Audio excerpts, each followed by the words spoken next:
सत्संग जी, प्यार से कहना धन निरंकार जी। सत्संग जी, एक टाइम था जब हम लोग कोरोना टाइम से गुजरे, तो उस समय तो सदगुरु ने जो सत्संग का जो माध्यम बनाया उसको वर्चुअल माध्यम बनाया, और वर्चुअल माध्यम से ही हम आशीर्वाद प्राप्त करते थे। और उसके पश्चात जब ये जो बीमारियां फैल रही थीं, इन बीमारियों का भी हमने अंत देखा। बहुत सारे ऐसे जो घटनाएं हुई उनको भी हमने देखा कि कोई किसी का अपना है तो भी उसके पास नहीं जा रहा, उसके शरीरों तक को लोग दफनाने के लिए इनकार कर रहे, उसकी बॉडी लेने से इनकार कर रहे। ऐसे ऐसे दौर को देखा।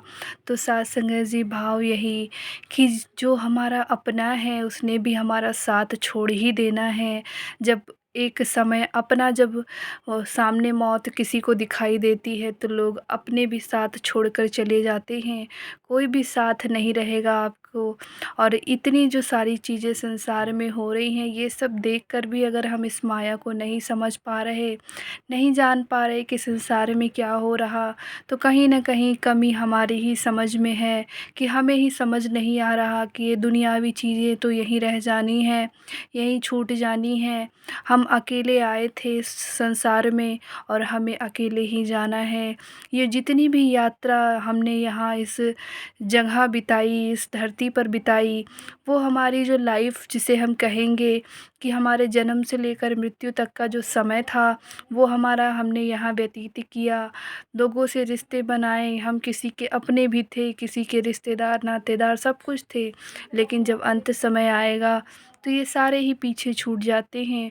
और हमें इन सब को सामने ध्यान में रखते हुए हम जब संसार को छोड़ते हैं, तो उस समय जब हमारा अंतिम समय होता है तो कोई भी साथ नहीं जाता। तो समझ यही कि दुनियावी ये जो सारे रिश्ते नाते हैं वो सब झूठे हैं, सब यहीं रह जाने हैं। कोई ना किसी का भाई है, कोई ना किसी की बहन है, कोई ना किसी की पत्नी है, कोई किसी का ना माँ है ना बाप है।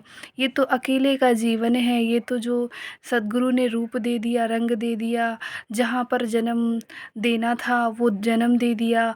और जिस योनि में जन्म देना था सद्गुरु को, उस योनि में हमारा जन्म हो गया।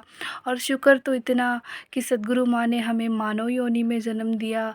हमारे ऐसे कर्म पता नहीं रहे होंगे या नहीं रहे होंगे, फिर भी सद्गुरु ने कृपा करके हमें अपनाया, अपना ज्ञान दिया, अपने बारे में बताया, अपनी जानकारी दी कि मैं ही हूँ जो समस्त जगह व्याप्त हूँ। जो चर अचर जितनी भी चीज़ें हैं सब में मैं हूँ, हर जगह बसता हूँ। कोई भी जगह पृथ्वी में या ब्रह्मांड में, ब्रह्मांड के कोने कोने की बात करें तो हर जगह ऐसा ब्रह्म जो सर्वत्र व्याप्त है, ऐसे ब्रह्म की लगता कराई, उनकी जानकारी कराई। तो ऐसे जो ज्ञान हमें मिला, जो हमने इसके दर्शन किए कि हमें कभी मंदिर जाने की ज़रूरत नहीं पड़ती। हम तो यहाँ बैठे बैठे ही इसको देख लेते हैं, इसकी याद कर लेते हैं, इसका सिमरन कर लेते हैं। तो फिर भाव यही कि हर बात में हम अगर सद्गुरु का शुक्राना करने बैठें तो शायद ही जीवन भी कम पड़ जाएगा। तो इतनी कृपा हो रही सद्गुरु की हमारे जीवन पर, और हम तो ये कह ही नहीं सकते कि सद्गुरु की कृपा नहीं हो रही। कृपा तो इतनी हो रही कि अगर हम कहने जाएंगे, इसकी चर्चा करने जाएंगे तो शायद समय भी कम पड़ जाए। क्योंकि ये तो ऐसा ब्रह्म है, परमात्मा है, जिसके बारे में अगर कभी चर्चा होती है तो सुनने में तो बहुत ही अच्छा लगता है। ये जो अध्यात्म की चीज़ें हैं, सुनने में तो ऐसा लगता है कि बस कोई बोलता रहे और मैं सुनती रहूं। तो फिर यही समझ कि जो अध्यात्म की चीज़ें होती हैं उनको सुनने में जितना आनंद मिलता है, और फिर आनंद की बात आती है कि आनंद का तो अपना कोई विलोम भी नहीं होता।